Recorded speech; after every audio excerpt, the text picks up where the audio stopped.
Driver Biber. Darom test drive, va, opa, no. Oi, skersuojam, einam, normaliai. All-wheel drive, baby. All-wheel drive. Kamera nejuda, ta prasme, yra visos funkcijos, kurios...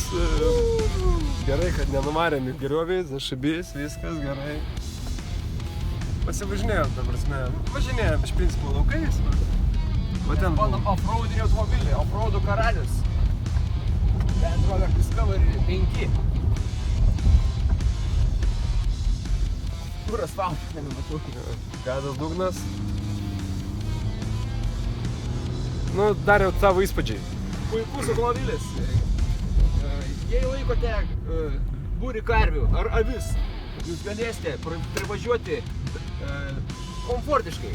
Iki pat atvežti kibirą, išvežti kibirą, pašerti, pamaitinti gyvulius. Arba, pavyzdžiui, jeigu esate medžiotojas ir nenorite sėdėti būdelėj, kaip visi medžiotojai, šalti, nepatogiai, jūs galite sėdėti ant obelinių sėdynių, tykoti žvėries, bet kur, bet kokiam brūzgynė. Jeigu esate ūkininkas ir jums rūpi jūsų pasėliai, bet lyja lietus, purvas ir jūs nenorite išsipurinti savo guminių batų, sėdat į Discovery 5, privažiuojate prie kiekvieno pasėliuko. Galite ir trašas praskyti.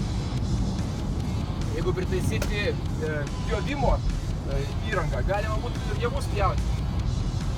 Traktoriai yra praeitis, juose per mažai komforto, per mažai fantazijos. Jais negali lėkti asfaltų 120.